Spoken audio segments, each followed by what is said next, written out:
ಹೂ ಮಾರಾಟಗಾರರಿಗೆ good news ಸಿಕ್ಕಿದೆ. ಇನ್ಮುಂದೆ ಹೂವನ್ನ ಖರೀದಿ ಮಾಡಬೇಕು ಅಂತ ಹೇಳಿದ್ರೆ ಅಂತಾರಾಷ್ಟ್ರೀಯ ಪುಷ್ಪ ಹರಾಜು ಕೇಂದ್ರಕ್ಕೆ ಹೋಗಬೇಕಾಗಿಲ್ಲ. ಬದಲಾಗಿ ಮೊಬೈಲ್ ಆ್ಯಪ್ನಲ್ಲಿಯೇ ಹೂಗಳನ್ನು ಖರೀದಿ ಮಾಡಬಹುದಾಗಿದ್ದು ಇದರ ಉಪಯೋಗವನ್ನ ಹೂ ಖರೀದಿದಾರರು ಪಡ್ಕೊಳ್ಬಹುದಾಗಿದೆ. ಹೌದು, ಐಫ್ಯಾಬ್ನಲ್ಲಿ ತಾಜಾ ಹೂವು ಹರಾಜಿಗೆ ಮೊಬೈಲ್ ಆ್ಯಪ್ ಆಧಾರಿತ ಆನ್ಲೈನ್ ಸೇವೆಯನ್ನು ಪರಿಚಯಿಸಿದ್ದು ವಾರ್ಷಿಕ ವಹಿವಾಟಿನಲ್ಲಿ ಗಣನೀಯ ಏರಿಕೆಯನ್ನು ಕಂಡಿದೆ. ಹೀಗಾಗಿಯೇ ಕಳೆದ ವರ್ಷ 100 ಕೋಟಿ ಇದ್ದಂತಹ ಆದಾಯ ಈ ವರ್ಷ 120ರಿಂದ 125 ಕೋಟಿ ರು ಗುರಿಯನ್ನ ತಲುಪುವತ್ತ ಸಾಗಿದೆ. ಹೌದು, ಈ ಹಿಂದೆ ಸ್ಥಳಕ್ಕೆ ಬಂದು ಹೂವನ್ನ ಖರೀದಿಸಬೇಕಾಗಿದ್ದರಿಂದ ಖರೀದಿದಾರರಿಗೆ ತೊಂದರೆ ಆಗ್ತಾ ಇತ್ತು. ಇನ್ನು ಕೆಲವೊಮ್ಮೆ ಸರಿಯಾದಂತಹ ಸಮಯಕ್ಕೆ ಖರೀದಿಯಾಗದೇ ಇದ್ರೆ ಹೂಗಳು ಬಾಕಿ ಉಳಿಯುವಂತಹ ಸಾಧ್ಯತೆ ಕೂಡ ಇತ್ತು. ಇದೀಗ ಮೊಬೈಲ್ ಆ್ಯಪ್ ಸೇವೆಯಿಂದಾಗಿ ಹೂಗಳು ಬೇಗ ಮಾರಾಟವಾಗ್ತಾ ಇದೆಯಂತೆ. ಇನ್ನು ಉತ್ತಮ ದರವೂ ಕೂಡ ಸಿಗ್ತಾ ಇದೆಯಂತೆ. ಇನ್ನು ವಿಶೇಷವಾಗಿ ತಂತ್ರಜ್ಞಾನ ಆಧಾರಿತ ಮೊಬೈಲ್ ಆ್ಯಪ್ ಅನ್ನ ಅಭಿವೃದ್ಧಿಪಡಿಸ್ತಾ ಇರೋದ್ರಿಂದ ಅದರ ಮೂಲಕ ಕುಳಿತುಕೊಂಡಲ್ಲಿಯೇ ಲಾಭದಾಯಕ ದರವನ್ನು ನೋಡಿಕೊಂಡು ಹೂಗಳನ್ನ ಬಿಡ್ ಮಾಡಬಹುದು.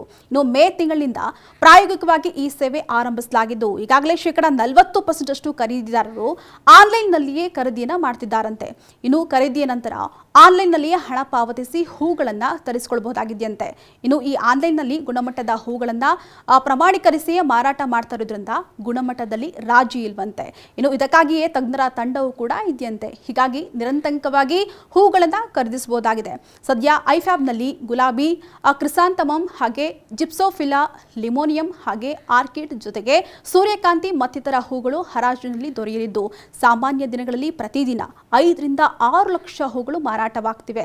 ಅದರಲ್ಲಿ ಗುಲಾಬಿ ಸೇರಿದಂತೆ ಕಟ್ ಫ್ಲವರ್ಸ್ಗೆ ದೇಶ ವಿದೇಶಗಳಲ್ಲಿ ಅಧಿಕ ಬೇಡಿಕೆ ಇದೆಯಂತೆ. ಇನ್ನು 2002 ಮೇ 1ರಲ್ಲಿ ಅಂತಾರಾಷ್ಟ್ರೀಯ ಪುಷ್ಪ ಹರಾಜು ಬೆಂಗಳೂರು ನಿಯಮಿತವನ್ನ ಆರಂಭಿಸಲಾಗಿತ್ತು. ಇದರಿಂದ ಮಧ್ಯವರ್ತಿಗಳ ಹಾವಳಿ ಇಲ್ಲದೆ ಗುಣಮಟ್ಟದ ಹೂಗಳ ಮಾರಾಟ ಮತ್ತು ಖರೀದಿ ವ್ಯವಸ್ಥೆಯನ್ನು ಕಲ್ಪಿಸಲಾಗಿದೆ.